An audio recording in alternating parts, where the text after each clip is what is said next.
7 years is long enough to forget the color of the sky, but never the heat of a brand.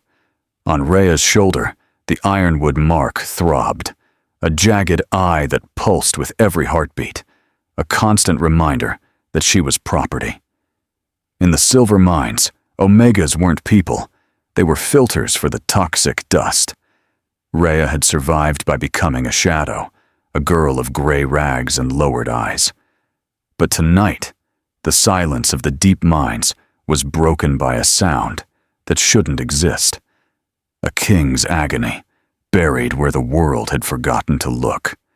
The air in the silver mines didn't just smell like damp earth, it tasted like pennies and slow death. Rhea adjusted her gray scarf, pulling the fabric tighter over her nose. The scarf had once been a vibrant sky blue, the color of her mother's eyes. But 7 years of grit and labor had turned it the color of a headstone. It was her only armor, hiding the shock of white blonde hair that would have made her a target for the guards' cruelty. She moved through the tunnels with the fluid, silent grace of someone who had practiced being nothing for a lifetime.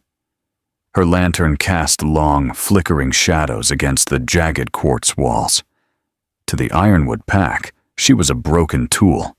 To the other slaves, she was a ghost. "Keep your eyes on the dirt, Rhea," she whispered, her voice a dry rasp. "The dirt never asks for your soul." Tonight's duty was a death sentence, disguised as a privilege, inspecting the deep veins. The air was thin here, and the support beams groaned under the weight of the mountain.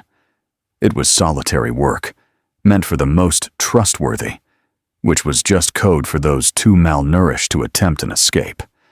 Rhea knew the geography of this hell better than her own name. She knew where the water dripped, where the rock was soft, and where the shadows felt heaviest. She was passing the sealed quarter. A section collapsed 3 years ago, when the sound hit her. It wasn't the creak of settling stone. It was a whimper, low, guttural, and so filled with raw, unadulterated pain that it made the brand on her shoulder flare with sympathetic heat. Rhea froze. Her heart hammered against her ribs like a trapped bird. The guards insisted nothing lived back there. The tunnels were unstable, poisoned by a concentration of raw silver ore that would kill a shifter in hours. "Walk away," her survival instinct screamed. "You've survived this long by not hearing things." But her wolf, the small, battered part of her spirit that hadn't quite died, howled in response. It was an ancient, instinctual cry. It was a call to the pack, to the laws of compassion that the ironwood wolves had long ago abandoned. She looked at the rotted barricade. The wood was slick with mold. With a trembling hand, she set her lantern down and pulled. The boards gave way with a wet, splintering snap. She crept into the darkness, the light of her lantern cutting a narrow path through the suffocating dust.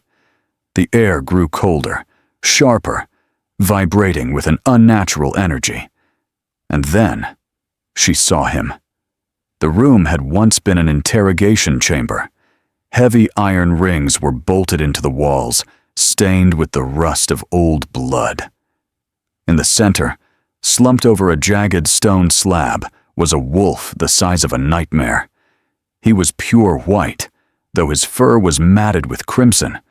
But it wasn't the wounds that made Rhea gasp. It was the chains. They weren't iron. They were industrial-grade silver, etched with glowing, jagged runes that hummed with a sick, oily magic. The metal was eating into his flesh, white smoke curling from where the links bit into his neck and paws. He was a king in a cage of poison, his majestic form reduced to a heap of trembling muscle and scorched fur. Rhea's breath hitched. She knew who he was. Everyone had heard the whispers of the missing Northern King, the one who sought a peace treaty and found a trap. Sterling, the alpha of alphas. The wolf's eyes cracked open. They were a piercing, icy blue, even through the haze of agony. He didn't growl. He didn't have the strength left to threaten. He simply looked at her, a silent, shattering plea for a mercy the world had denied him. Rhea looked at her hands, scarred and calloused. She looked at the silver that would kill any other wolf who dared to touch it. Then, she looked at the dying king. She didn't run. For the first time in 7 years, Rhea didn't hide. She stepped into the light, reaching for the burning silver lynx. "I see you," she whispered, her voice cracking the silence of the tomb. "And I'm not leaving you in the dark." As her fingers brushed the glowing metal, the silver didn't sear her skin. It hummed against her palms, acknowledging the silver-blessed blood she had spent a lifetime hiding. The wolf's eyes widened, a flicker of shock igniting in the blue depths. But then, the heavy thud of boots echoed from the main tunnel. The guards were coming. The heavy, rhythmic thud of boots vibrated through the stone floor. Rhea didn't think. She reacted. She threw her gray scarf over the lantern, snuffing the light into a dull, suffocating amber glow. She pressed her back against the jagged wall, melting into a crevice beside a rotted support beam. "Stinks in here," a voice grunted. It was Kyle, a lead guard known for a whip-scarred temper.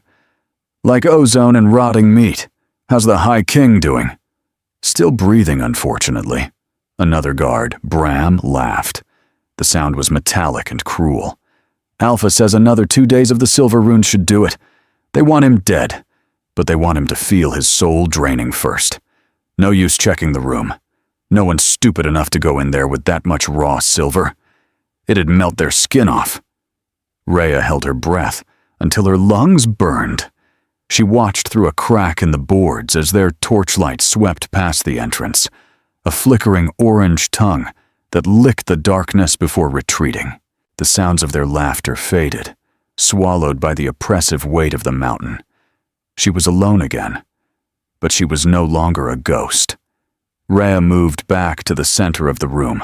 The white wolf's breathing was shallow, a wet, rattling sound. The runes on the chains pulsed a violent, sickly purple. "I have to be fast," she whispered. She ran back to the supply cache she'd passed earlier, her fingers fumbling for the heavy industrial bolt cutters used for repairing the lift cables. They weighed a ton in her small, malnourished hands, the cold iron biting into her palms. Back in the interrogation room, she knelt in the pool of blood and silver dust. Any other shifter would have been screaming, their flesh blistering just by being in proximity to the runes. But Rhea felt only a strange, cool tingle, a hum in her marrow that matched the vibration of the metal. "Fight the fire with your blood," her grandmother's voice echoed in her mind. She set the jaws of the cutters against the first chain. She squeezed. Her muscles shrieked with the effort, the metal groaning as she forced the blades through. Snap! The sound was like a gunshot in the silence. The wolf's body convulsed, a low whine vibrating in his chest. As the first link fell, the silver runes flared, trying to bridge the gap with sparks of dark energy. Rhea didn't flinch. She grabbed the glowing chain with her bare hands, tossing it aside. One by one, she worked. The sweat poured down her face, stinging her eyes. Her hands began to ache, not from burns, but from the sheer physical labor of breaking the king's bonds. Every time a chain fell, the wolf seemed to inhale a little more deeply, his massive chest expanding against the remaining weight. 40 minutes of agonizing labor later, the final link shattered. The silence that followed was heavy. The wolf lay still, his white fur scorched black in jagged stripes where the silver had been. Rhea leaned back, her chest heaving, her hands trembling so violently she had to tuck them into her armpits. "Go," she urged. "Please, move." Then came the sound of shifting bone, a sickening, wet crunching that made Rhea's stomach turn. In the flickering lantern light, the massive wolf began to shrink, his fur receding into pale, scarred skin, his limbs lengthening. In the center of the room stood a man. Even battered and kneeling, he was the most formidable presence Rhea had ever encountered. His hair was long, a tangled mass of platinum silk that fell over broad, muscular shoulders. He was covered in silver burns, nasty, weeping sores that would have killed a lesser man. But it was his eyes that stopped her heart. They were ice blue, piercing and ancient, glowing with a predatory intensity that demanded a throne. "Wait," he rasped. His voice sounded like grinding stones, raw from days of silence. Rhea backed away, her heels catching on the broken chains. She realized her mistake then. She had been so focused on the mercy of the act that she hadn't calculated the reality. She wasn't just a slave helping a stray.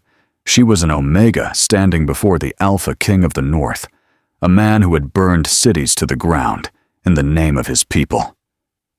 I have to go," she stammered, her heart racing. "The guards. They'll be back for the morning shift. You have to run." Sterling moved, his legs shaking as he tried to find his footing.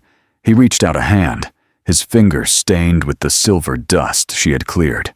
He didn't grab her. He reached for the gray scarf she had dropped in the struggle. He picked it up, his gaze fixing on the sky-blue thread hidden in the hem. "You touched the silver," he said, his eyes locking onto hers with a terrifying clarity. "You handle poison like it's water." "It doesn't matter," Rhea said, her voice rising in panic. "Nothing matters if we're caught. If they find you gone, they'll kill every slave in the sector. They'll kill me." Sterling took a step toward her, the raw power of his presence filling the cramped room. He was a man who had lost everything in this mine, his dignity, his pack's trust, his strength. But looking at Rhea, something shifted in the icy depths of his eyes. "They won't kill you," he whispered, his hand tightening around the scarf, "because you aren't staying here." The air in the tunnel suddenly felt electric, the bond of a life debt snapping into place between them like a physical cord. Rhea looked at the exit, then at the king who refused to let her go. The trek through the upper tunnels was a blur of straining muscle and bated breath. Sterling was a mountain of a man, even in his emaciated state, and Rhea was a slip of a girl who hadn't eaten a full meal in weeks. She draped his heavy, fever-hot arm over her shoulders, her fingers digging into his ribs to keep him upright. Every time his skin brushed hers, a jolt of heat raced through her. It wasn't just his fever, it was the magic of the debt she had claimed. On his skin, the silver burns were weeping, a sickly gray fluid oozing from the angry red welts. "The lift," Rhea hissed, nodding toward the rusted iron cage that hauled ore to the surface.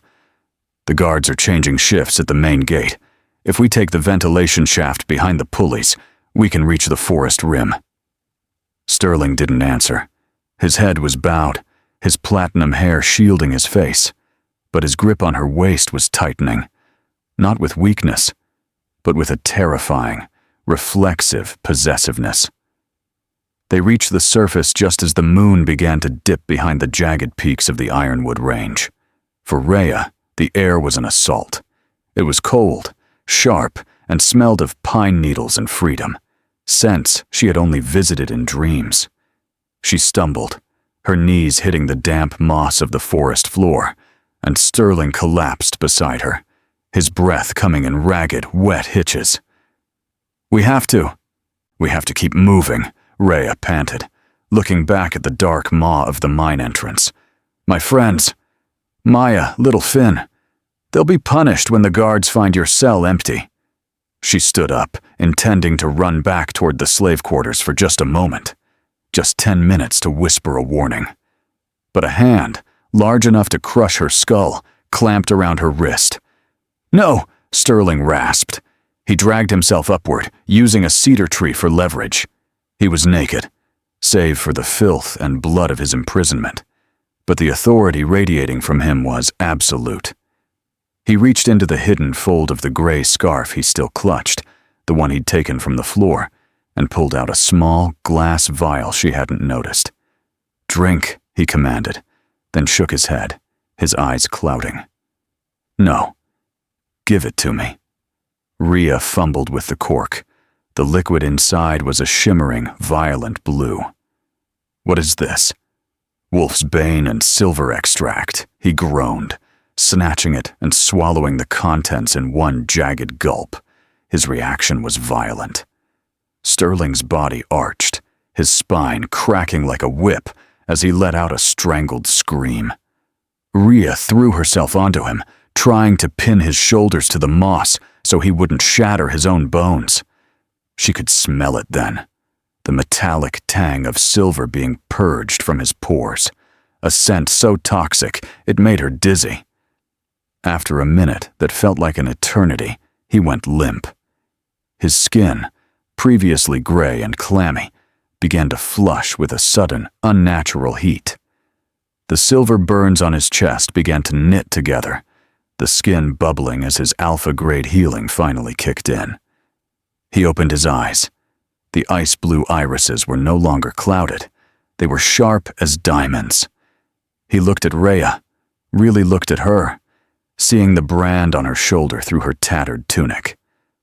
7 years, he whispered, his voice returning to its deep, resonant vibrato. You've been in that hole for 7 years, and yet you carry the scent of the Moonwater Pack, the fishers from the river. Rhea recoiled. How do you know that? I am the king of the north, little Omega. I know every drop of blood spilled on my borders. He reached out, his hand cupping her jaw. His thumb traced the line of her lip, a gesture that was half caress, half conquest. You freed me. You touched the poison that should have turned you to ash. By the law of the moon and the right of the life debt, you are no longer a slave. Rhea felt a surge of hope, but it was quickly doused by his next words. You are mine now, Sterling declared, his voice dropping to a low, possessive growl. Where I go, you go. You are the property of the Northern Crown. The word property hit Rhea harder than a guard's lash. The sky-blue thread of her scarf, the symbol of her mother, of her lost humanity, was crushed in his fist. No, Rhea said, her voice shaking with a sudden cold fury. She wrenched her face away from his hand. I didn't cut those chains to trade one master for another. I am not your prize, Sterling. I am a person. Sterling froze, his nostrils flaring as he scented her defiance. In the distance, a long, mournful howl echoed from the mines. The alarm had been raised. The Ironwood wolves knew their prisoner was gone. You don't understand, Sterling said, his eyes glowing with the first sparks of his wolf. They are coming, and I will not let them take what belongs to me. The forest floor vibrated, a low, rhythmic thrumming of paws hitting earth. The Ironwood hunters weren't just tracking. They were closing in. Sterling stood tall, his pale skin glistening with the sweat of his rapid recovery, but his knees still betrayed him with a slight tremor. He gripped Rhea's arm, his fingers like iron bands. We go north, he commanded, his voice vibrating with a king's certainty. My elite guard will be at the border. They will take you to the citadel. You will be safe behind stone walls. Rhea wrenched her arm back, her eyes flashing like flint. You're not listening. I spent 7 years behind walls. I didn't break your chains to be locked in a citadel by a man who calls me property. Sterling's nostrils flared, his wolf's scent, cedar, ozone, and something dark and metallic, thickening in the air. You are an Omega alone in a forest filled with rogues and Ironwood killers. You have no pack, no protection. My claim is the only thing standing between you and a shallow grave. My claim is that I am the one who can touch the metal that kills you. Rhea stepped into his space, her small stature belying the fire in her voice. You call me property because you don't know how to see a woman who isn't a subject. But look at me, Sterling. I'm the reason you're breathing. Sterling froze. The ice in his eyes seemed to crack, revealing a jagged, raw vulnerability. He looked at the gray scarf in his hand, then back at her. The silence between them was sharp, punctuated only by the distant, frantic baying of the hounds. You think I was captured because I was weak? Sterling whispered, his voice dropping into a dangerous low register. I was betrayed. My own second, the man I called brother, drugged my wine and handed me to the Ironwood Alpha for a bag of silver and a promise of my throne. I have no citadel to give you, Rhea. Not yet. If we go back to a civil war. The reveal hit Rhea like a physical blow. This wasn't a rescue mission. It was a flight of two outcasts. The Alpha King was as hunted as the slave girl. Then why did you say I belonged to you? She asked, her voice softening. Because the bond. It's the only thing I have left that feels true, he admitted, the arrogance slipping away to reveal a man drowning in his own shadow. In that room, when you touched the silver, my wolf didn't just see a savior, it saw its mate. And I am terrified, Rhea. I am terrified that if I don't claim you, the world will find a way to take you too. The honesty was more overwhelming than his command. Before Rhea could respond, the brush 30 yards behind them exploded. Kyle, the Ironwood guard, stepped into the moonlight. He wasn't in his wolf form yet, but his teeth were elongated, his eyes glowing a sickly, predatory yellow. Behind him, 3 other guards fanned out, their shadows stretching long and hungry across the moss. Well, Kyle sneered, snapping a heavy leather whip against his thigh. The little gray mouse found a big white rat to play with. You've caused a lot of trouble, girl. The Alpha says we can break your legs as long as we keep your heart beating. Sterling stepped in front of Rhea, his shoulders broadening, his spine elongating with a terrifying wet sound of shifting bone. You will not touch her. You're a walking corpse, Sterling. Kyle laughed, gesturing to the gray, weeping sores still visible on the king's chest. The silver is in your blood. You shift, and your heart will stop. Sterling didn't hesitate. He looked back at Rhea, his eyes glowing a brilliant, blinding ice blue. Run, he mouthed. Then he began to change. But it wasn't the fluid, majestic shift of a healthy alpha. It was a violent, agonizing transformation. As the white fur erupted from his skin, his wounds burst open, the silver-tainted blood spraying onto the snow-white coat.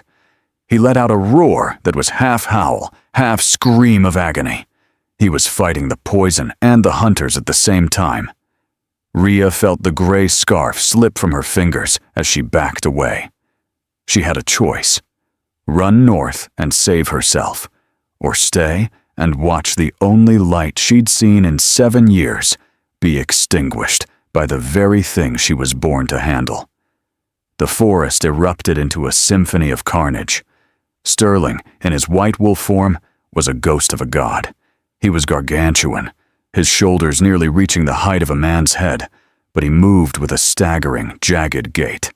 Every time he pivoted, a spray of dark blood hit the trees. The silver poisoning was a fire in his marrow, fighting his transformation, trying to tear him apart from the inside out. Kale and the 3 guards shifted in midair, their bodies twisting into hulking shadows of brown and charcoal. They didn't fight with honor. They fought like scavengers. They circled the Alpha King, snapping at his hocks, drawing blood from his flanks, waiting for the poison to finish what their teeth started. Rhea watched from the darkness of the cedar roots, her breath hitching in her throat. She saw Kale, a massive, scarred charcoal wolf, lunge forward. In his jaws, he carried a short, wicked length of silver chain he had snatched from the dirt of the mine entrance. He lashed out, the metal searing through Sterling's white fur, leaving a smoking, blackened gash across his shoulder. Sterling let out a sound that wasn't a howl. It was a sob of pure, unadulterated agony. He collapsed to one knee, his ice-blue eyes dimming. He's dying, Rhea realized. He's dying for a girl who doesn't even want to be his. She looked down at her hands. They were stained with his blood and the gray dust of the mines. She remembered her grandmother's voice, whispered over a dying campfire. The silver is a mirror, Rhea. It reflects the heart. To them, it is poison. To us, it is a tool. You don't just touch it, you command it. Rhea didn't run north. She ran back. She dove for the gray scarf she had dropped. She wrapped it tightly around her left hand, but not for protection. She used it to grip the jagged, broken end of the silver chain Cale had lost in the previous skirmish. As her skin made contact with the exposed metal links, the world didn't burn. It turned blue. A cold, electric clarity surged up her arm, through her chest, and into her eyes. The silver runes etched into the metal began to glow with a soft, lunar light, responding to the purity of her blood. "Leave him alone!" she screamed. The charcoal wolf, Kyle, turned, his yellow eyes wide with predatory confusion. He lunged at her, a low growl vibrating in his throat. He expected a terrified Omega to break like dry glass. Rhea didn't break. She swung the silver chain. The metal hissed through the air, glowing like a falling star. It caught Kyle across the muzzle. The effect was instantaneous. The silver didn't just cut him, it ignited. The runes flared, siphoning the kinetic energy of his malice and turning it into a searing, holy heat. Kyle hit the ground, his face smoking, a high-pitched yelp of terror echoing through the trees. The other guards froze, their tails tucking between their legs as they scented the impossible. An Omega wielding the very element that defined their nightmares. But Sterling was falling. His white form was flickering, his skin beginning to revert to human as his heart faltered under the silver's weight. Rhea dropped the chain and threw herself over him. She ignored the guards, ignored the threat of the forest. She pressed her bare palms against the weeping, blackened wounds on his chest. "Sterling, look at me," she cried. She did what the healers in the mines had only whispered about. She didn't just touch the silver, she drew it out. She felt the toxic heat of the metal flowing out of his veins and into her own body. To a normal wolf, this would be a death sentence, a literal transfusion of poison. But Rhea's blood acted as a filter. She felt her veins hum, her vision blurring as the silver passed through her, neutralized by the blessing she had carried in silence for 7 years. Sterling's breathing hitched. The gray film over his eyes cleared. He looked up at her, his hand weakly coming up to cover hers. "You're burning yourself. For me," he whispered, his voice a ghost of a sound. "I'm choosing this," she gritted out, her teeth clenched against the cold fire in her blood. "Not because I'm yours, but because you're mine to save." In the distance, the forest floor began to shake again. But this time, the scent was different. It wasn't the rot of ironwood. It was the smell of pine, cold stone, and 1,000 loyal hearts. The Northern Guard had arrived. But as the first of Sterling's warriors broke through the trees, Rhea's strength finally buckled. The world tilted, the silver light in her eyes fading into a suffocating blackness.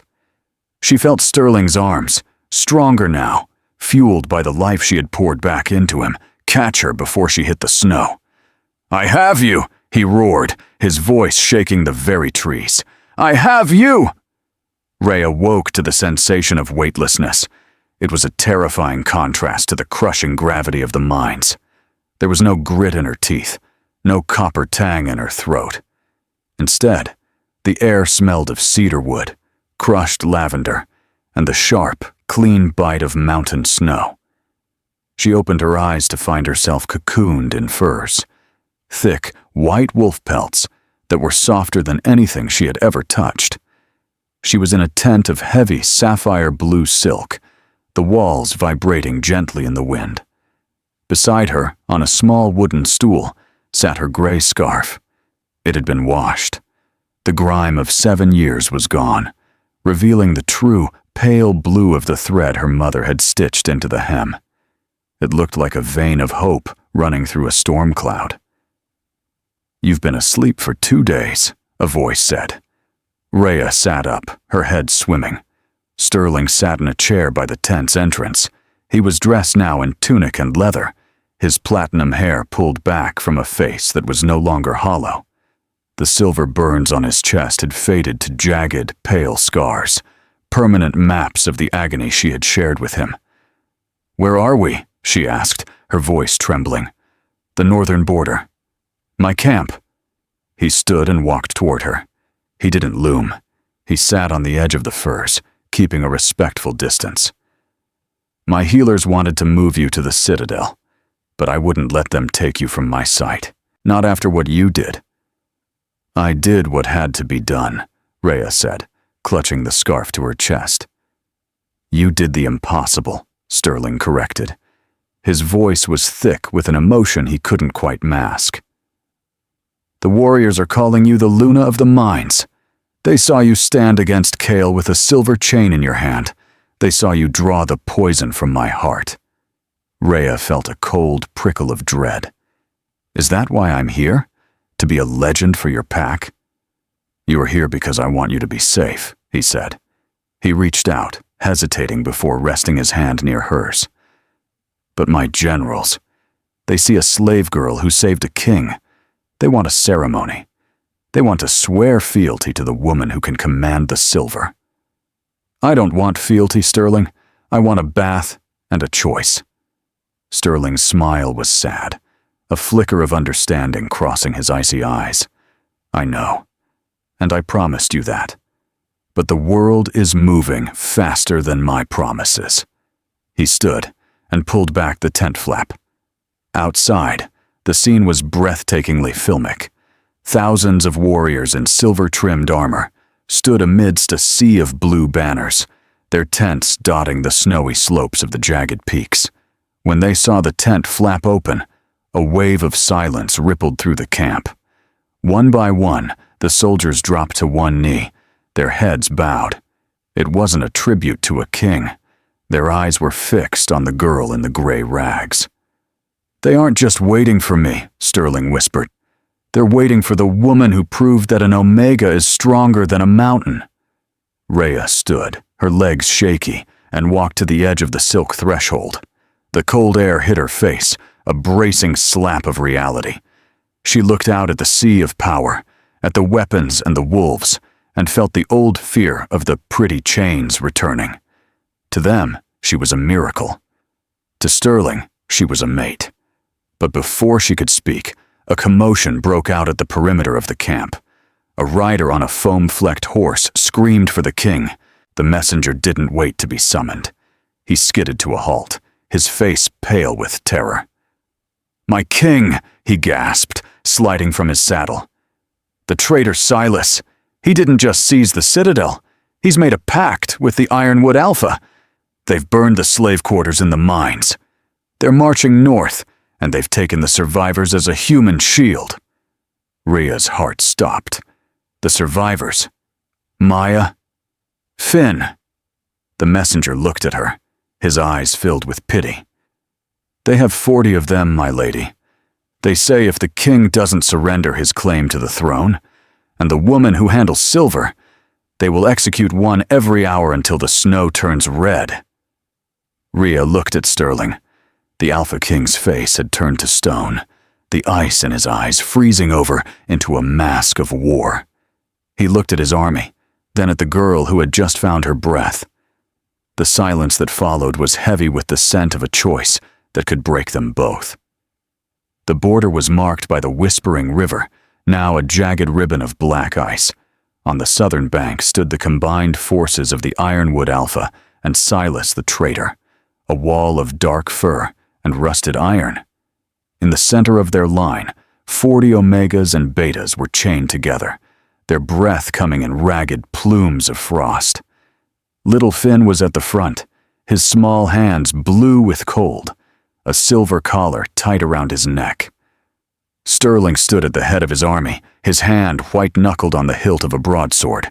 His wolf was clawing at the surface, a low, vibrating growl shaking the air. "Silas!" he roared, the sound echoing off the icy cliffs. "You wanted a king? Here I am. Let the innocents go." Silas, a man with a face like a polished blade, stepped forward. He held a leash connected to Finn's collar. A king doesn't bargain from the dirt, Sterling. You were supposed to die in that mine. Now bring me the girl. The silver blessed is the price for the boy's life." Sterling tensed, ready to spring, but a small, firm hand caught his elbow. "Don't," Rhea whispered.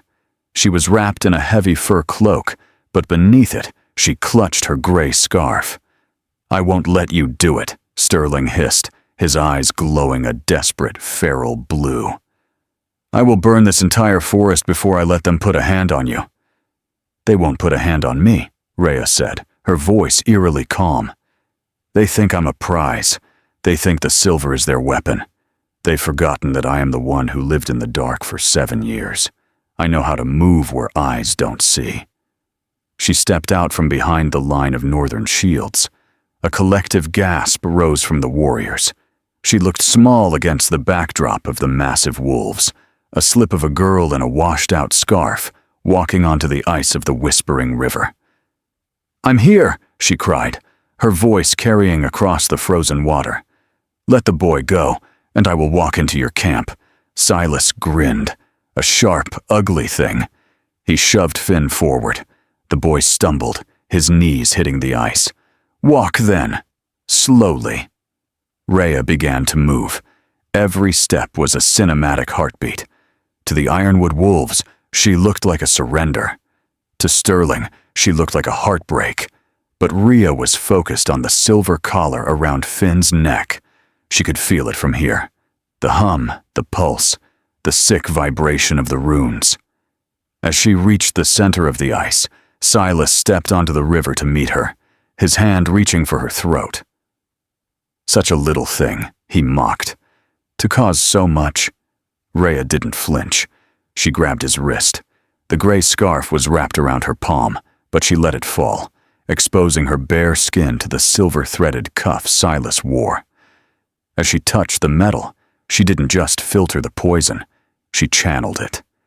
She reached out with her other hand and grabbed the silver leash attached to Finn. "My grandmother said silver is a mirror," she whispered, her eyes turning a brilliant, blinding white.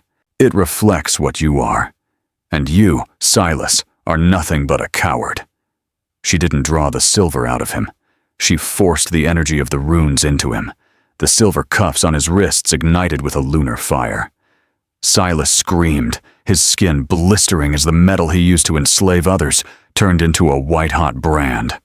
In that moment of blinding light, Rhea yanked the silver collar from Finn's neck. The metal links shattered like glass under her touch. "Now, Sterling!" she screamed. The Northern King didn't need a second command. He shifted in midair, a massive white streak of fury that cleared the river in a single bound. He didn't go for Silas. He went for the Ironwood Alpha, his jaws locking onto the throat of the man who had turned his life into a nightmare. The battlefield dissolved into chaos. The Northern Guard charged across the ice, their roars drowning out the screams of the traitors. Rhea stood in the center of the storm, her hands glowing with the residual hum of the silver, shielding the huddle of Omegas as the war raged around them. She looked up to see Sterling, his white fur stained with the blood of his enemies, standing over the fallen Silas. He looked like a god of vengeance, but when his eyes found hers, the ice melted. He took a step toward her, but a sudden sharp crack echoed through the valley. The ice beneath Rhea's feet groaned. The weight of the shifting wolves and the heat of the silver magic had been too much. A jagged fissure raced toward her, the black water of the Whispering River yawning open like a grave. "Rhea!" Sterling lunged, his hand outstretched, but the ice gave way. The cold didn't just bite, it consumed. Rhea felt the world vanish into a crushing, liquid darkness. The water of the Whispering River didn't feel like liquid. It felt like 1,000 needles of ice, stitching Rhea's skin to her bones. The current was a heavy, mindless beast, pulling her down into a world of silent indigo and crushing pressure. For a moment, the weight of the last 7 years felt like the water, suffocating, inevitable, a cold dark that had finally caught up to her. she let out her last breath in a silver plume of bubbles. At least Finn is safe, she thought, her vision blurring. At least the king is whole. Then the darkness broke. A massive white shape shattered the surface above her. Sterling didn't dive as a man. He dived as a god of the north. His white fur was a beacon in the gloom, his powerful limbs churning the freezing water. He reached her just as her lungs began to scream. His jaws didn't snap. His teeth caught the shoulder of her tunic with a tenderness that defied his predatory form. With a surge of muscle that cracked the remaining ice, he hauled her upward. Rhea gasped as she hit the air, her lungs burning with the sudden intake of oxygen. She was vaguely aware of the sounds of victory, the cheers of the Northern Guard, the clatter of ironwood shackles hitting the snow. But her world was reduced to the radiating heat of the wolf beside her. Sterling shifted back to his human form instantly, his skin steaming in the frigid air. He wrapped his arms around her, his heart thudding against her back like a war drum. "Don't you dare," he rasped, his voice shaking with a terror no army could inspire. "Don't you dare leave me now, Rhea." Weeks later, the citadel of the Northern Crown didn't feel like a fortress. It felt like a sanctuary. The stone walls were draped in sapphire tapestries, and the hearths blazed with cedar logs that chased away the mountain chill. Rhea stood on the high balcony, looking out over a valley that was no longer a battlefield. Below, the former slaves of the ironwood mines were building a new village, not as subjects, but as citizens. Maya was there, teaching the children to read under the shade of an ancient oak. Finn was running through the tall grass, the silver collar a distant, fading memory. She felt a presence behind her before she heard him. Sterling stepped onto the balcony, dressed in simple furs. He carried no sword, no crown.